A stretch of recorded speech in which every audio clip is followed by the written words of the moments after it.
We are standing at the trailhead for the Francis Stevens Reese Woodland Trail of Discovery, which covers 29 wooded acres and is a 1.25-mile loop. This is an easy hike and a lightly challenging walk. Behind us, the lovely Boscobel House faces the Hudson River. Many of the historic homes along the river face the water rather than the roadways. That's because the Hudson was the highway of the time. The river here is the deepest, over 200 feet to the mucky bottom, and is navigable by large ships carrying freight. In 1609, Henrik Hudson was exploring the river in search of the Northwest Passage and passed this point on September 14th with a good wind from Haverstraw. Eventually, Route 9, the Albany Post Road, was built by the British in the 1700s as a military road for troop transport and defense. But the river itself was not spanned until the Bear Mountain Bridge was completed in 1924. Until that time, the only way across was by boat.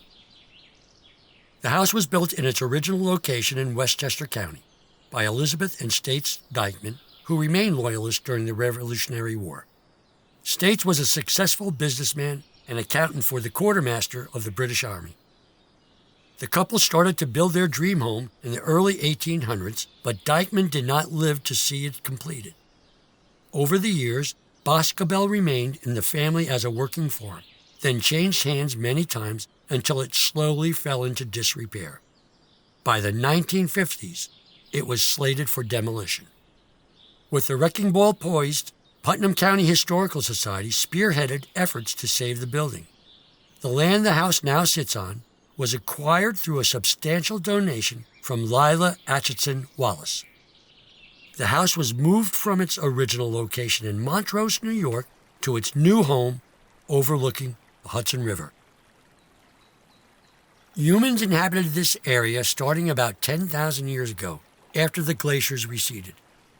These valleys and hills provided freshwater and saltwater fish, shellfish, waterfowl and gamebirds, and even whales and porpoises closer to the mouth of the river. The Algonquin tribes settled into this area, later known in English as the Wappinger Confederacy. There were 7 tribes in the Federation, one of which, the Nakpim, inhabited the area of the highlands. They were a fierce tribe and noted for their bravery.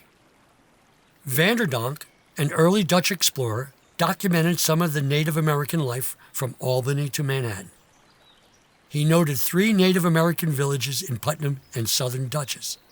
Keskiskonk, Nakpim, and Pasquachek were all noted in his writings. We'll continue along the trail.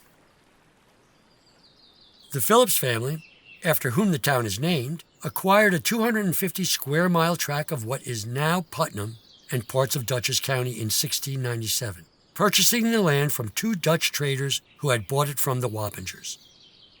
The sachem, Daniel Nimem, contested the sale of this land in 1762, but did not win. He then traveled to England, representing the roughly 200 remaining Wappingers, to further contest the decision, and while the courts in England agreed with him, they could not intervene. Afterward, in a last attempt to regain the land for his people, Daniel Nimem threw in his lot with the revolutionaries and died a patriot at the Battle of Kingsbridge in 1778, the area now known as Van Cortlandt Park. After the war, the land was seized, parceled out, and auctioned without consideration to its original owners. During the colonial period, through the 1800s, this land was farmland, and you'll still see stone walls slicing across the hills, especially visible in winter when the trees are bare. As we continue, the trail turns toward the river. West Point was chosen as a strategic location by the American revolutionaries. Understanding that the British would use the Hudson to divide the colonies, they suspended a chain across to stop the British ships. They used barges to keep the chain close to the surface. Otherwise, ships would have been able to sail through the gaps where the chain sagged. When the British attacked and destroyed the first chain, a second chain, with more gun batteries to defend it, was installed. The links were heavier and longer. These chains served to slow the British ships down and make it easier for the gunners to take aim. Today, the buildings you see across the river are the U.S. Military Academy at West Point. The area below is Constitution Marsh, where you will also find the Audubon Center. 200 species of birds and numerous spawning fish pass through this important tidal wetland. The straight channels you see below were carved in the 1830s as part of the wild rice farming business. Farming can shape land and waterways in many ways, some more subtle than the carved channels you see below. Imagine the root system of a great oak with the forest stuff accumulated over centuries. Chop the tree down, and the ecosystem changes. Soil is exposed, and erosion begins.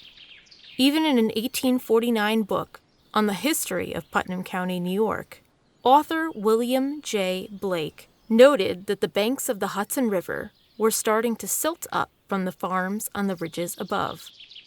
The mudflats near Constitution Island have increased more rapidly during the last 20 years, as a consequence of the greater amount of cultivated land causing a greater amount of earthy materials to be transported by the rains and surface waters into the Hudson.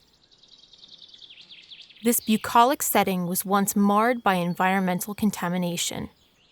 During the industrial period, rivers were treated as sewers. In reaction to the contamination of great rivers, the ecological movement was born in the east coast of the U.S., and especially here in the Hudson Valley, where multiple organizations work to safeguard the health of the ecosystem and make it a recreation destination. One of the first Superfund sites in New York was located just below us at the Marathon Battery factory site. The water from the factory was discharged straight into the Hudson River and later Foundry Cove, carrying with it contaminants that settled into the soil and mud of the Hudson River estuary. Cleanup was completed in 1995, and the site was removed from the Superfund priorities list in 1995. Today, it is enjoyed by kayakers, birdwatchers, and hikers alike. The Francis Reese Woodland Discovery Trail Loop returns you here.